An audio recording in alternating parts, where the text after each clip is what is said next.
Au nom du Père, du Fils et du Saint-Esprit. Amen. La paix de Jésus soit dans votre maison. J'espère que votre semaine sainte se passe bien, que vous êtes dans la paix et la joie de Jésus. Alléluia.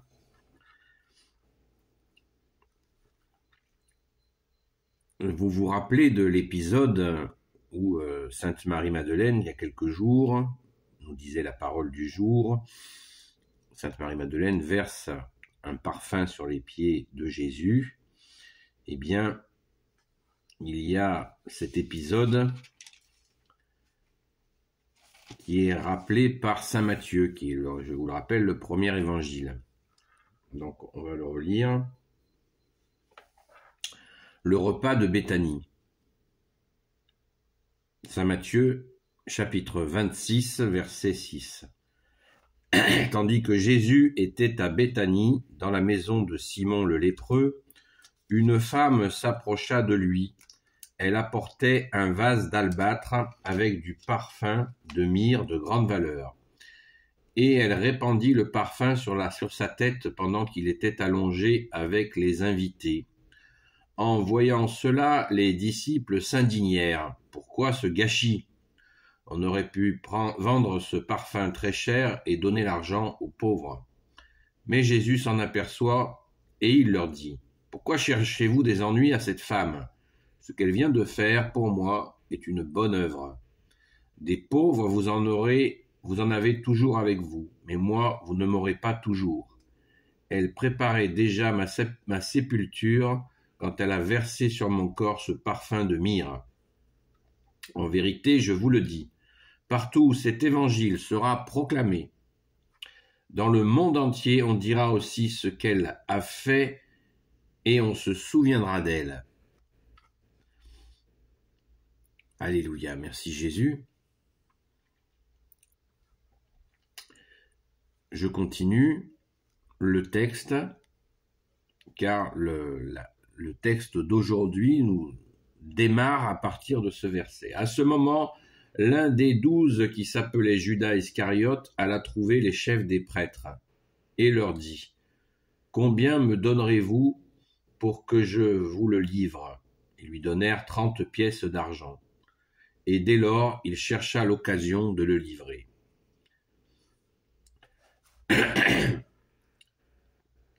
Paragraphe, la dernière scène. Le premier jour des pains sans levain, les disciples vinrent demander à Jésus : Où mangeras-tu la Pâque ? Où veux-tu que nous la préparions ? Il leur dit : Allez à la ville, chez un tel, et dites-lui : Le maître te fait dire : Mon heure est proche, je veux faire la Pâque chez toi avec mes disciples.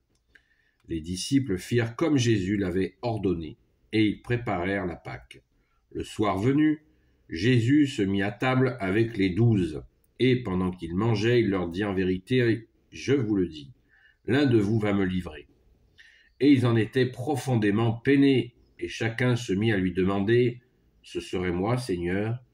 Et lui leur dit : La main du traître était avec la mienne, prenant du même plat.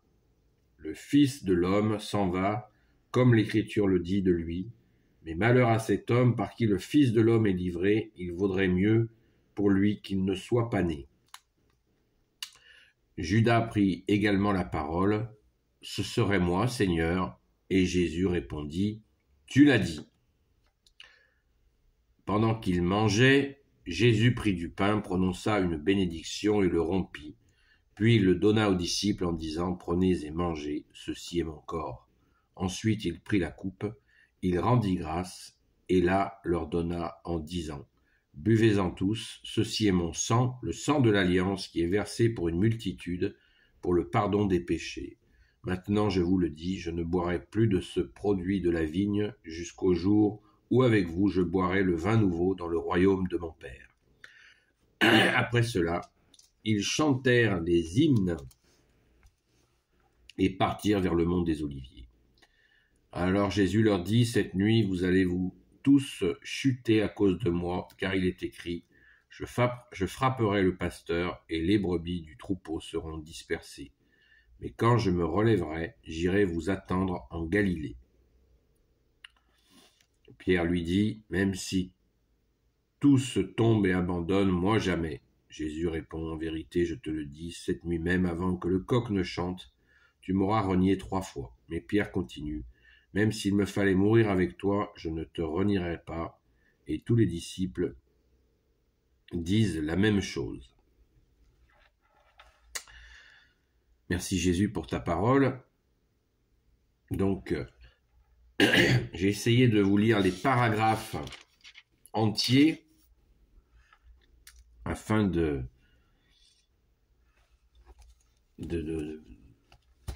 plus à l'aise sur la compréhension de tout ce qui se passe. On commence par notre chère Sainte Patronne, Sainte Marie-Madeleine. Donc c'est ce moment, en fait, on ne sait plus dans quel ordre le prendre sur les 2 moments où Sainte Marie-Madeleine, tu as enveloppé Jésus de ce parfum. Là, il nous est dit sur la tête, alors que la fois précédente, c'était sur les pieds. Mais retenons, à mon sens, le plus important, qui est ce geste de notre chère grande sœur Sainte Marie-Madeleine.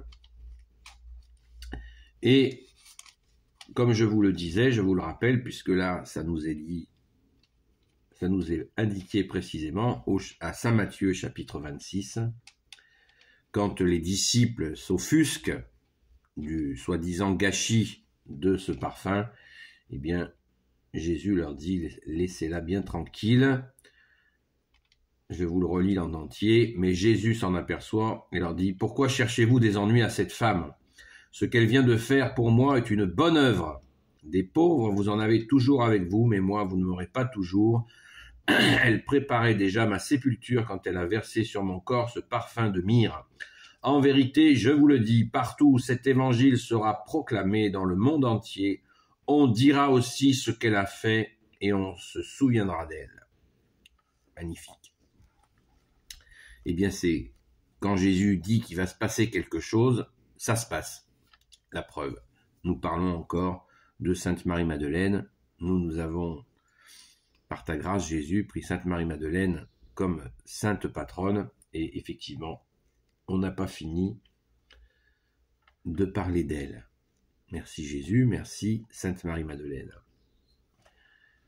Concernant le verset 14, où il est la question de la trahison de Judas, alors là, on y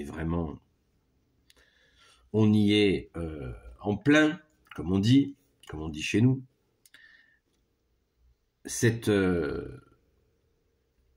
toujours questionnant. Cette affaire de Judas, elle interroge énormément. Comment une personne qui avait choisi Jésus a pu trahir? C'est une question mystérieuse. Jésus savait bien que c'était un escroc et ça fait partie, je pense que c'est une façon de nous montrer les faiblesses humaines, puisque la trahison de Judas est une trahison, certes, inadmissible, mais le projet d'assassiner Jésus était déjà acté. Ils se sont servis de Judas, c'est clair, mais ne mettons pas sur Judas toute la responsabilité de l'assassinat de Jésus. Il ne s'agit pas de lui trouver des excuses, mais voilà, le projet d'assassiner Jésus était déjà bien en route depuis longtemps. Alors la question de la somme. Ils lui donnèrent, Judas demande de l'argent, et il lui donne au verset 15, il nous est dit, ils lui donnèrent 30 pièces d'argent. C'est pas une petite somme pour l'époque. Juste, il faut le savoir. Il faut le savoir. Et ce dialogue que nous avons déjà eu hier, qui nous est donc présenté par saint Matthieu, où Jésus le confond. Jésus le confond, ça veut bien dire ce que ça veut dire, c'est-à-dire qu'il lui dit, c'est bon, je suis au courant que c'est toi qui as ce projet. Donc tout est clair. Il lui dit que c'est lui qui l'a dit, qu'il allait le trahir. Donc cette trahison, on peut imaginer qu'il ne devait pas être bien dans ses baskets, le Judas. Et Jésus peut-être essaye de lui faire prendre conscience de ce qu'il est en train de faire, tout simplement. De lui faire réaliser, je ne sais pas, peut-être pour qu'il renonce à ce projet de trahison. Je ne sais pas. C'est toujours est-il que c'est... Si Jésus n'avait pas voulu, ne lui avait pas dit, eh bien, c'est dommage. C'eût été dommage parce que là, il l'a aidé à prendre conscience de ce qu'il était en train de faire. C'est moche. Et pour appuyer, Jésus, tu appuies souvent ce que tu dis, pour notre plus grand bonheur, cette parole qui dit qu'il aurait mieux valu que celui-là ne soit pas né, waouh, c'est costaud. C'est costaud, et toutes ces questions de trahison, là, puisqu'il est question aussi de Pierre, qui dit, moi, de toute façon, je me battrai jusqu'à la mort pour toi. Jésus lui dit, blablabla. Donc, là, il y a une espèce de trouble, que Jésus explique en citant la parole de l'Ancien Testament. Verset 31, alors Jésus leur dit, cette nuit, vous allez tous chuter à cause de moi, car il est écrit, je frapperai le pasteur et les brebis du troupeau seront dispersées. Mais, au verset 32, mais quand je me relèverai, j'irai vous attendre en Galilée. Pour ceux qui ont vu la vidéo d'hier, ils comprendront mieux que Jésus est très peiné parce qu'il sait, c'est exactement que cette parole doit s'accomplir. Le pasteur, qui est Jésus, est touché et les brebis vont être éparpillées. Mais Jésus a toujours un coup d'avance, comme je vous le dis souvent, eh bien, il leur dit déjà qu'il va les retrouver. Donc il sait, il leur dit carrément que voilà, ils vont s'enfuir. D'ailleurs, à la croix, nous savons par l'Évangile qu'il y a la Sainte Vierge Marie, le disciple qu'il aimait, Jésus, l'apôtre Saint Jean, et notre chère Sainte Patronne, Sainte Marie-Madeleine.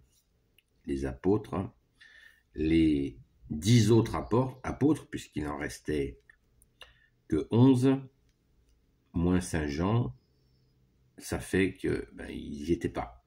Ils n'y étaient pas. Parce que l'écriture s'est accomplie. Ils ont eu peur, ils se sont enfuis.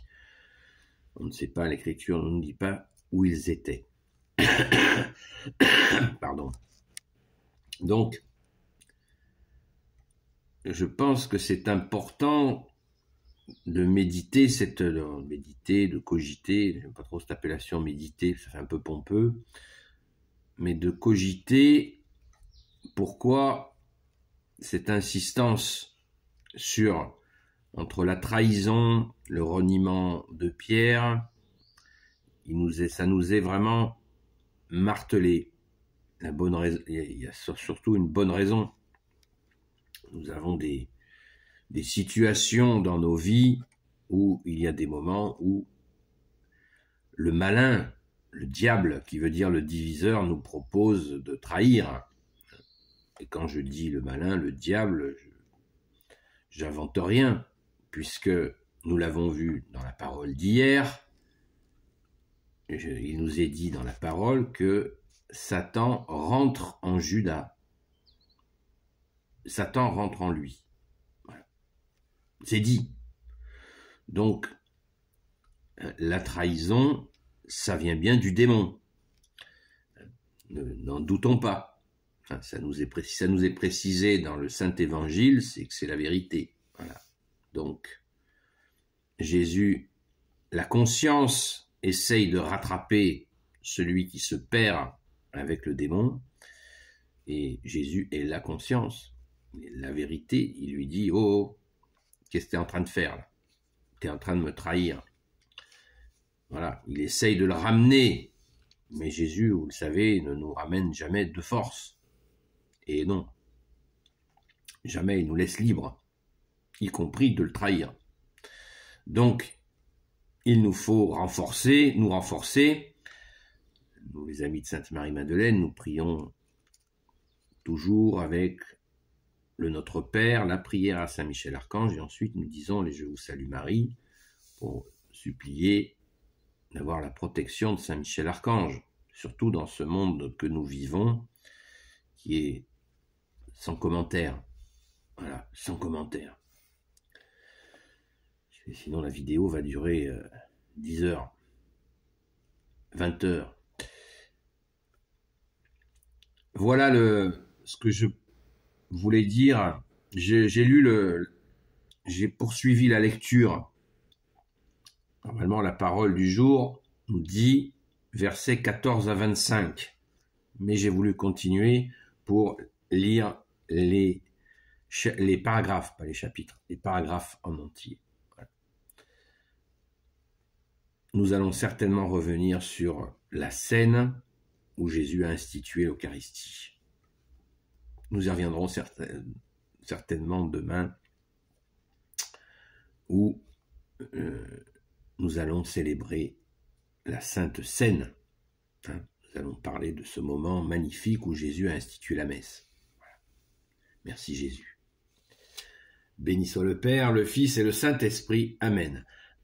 Ô Jésus, toi qui peux tout et qui portes tout, toi le Sauveur, toi l'Emmanuel, je te confie toutes celles et ceux qui regarderont cette vidéo, ainsi que leurs proches, selon ta sainte volonté.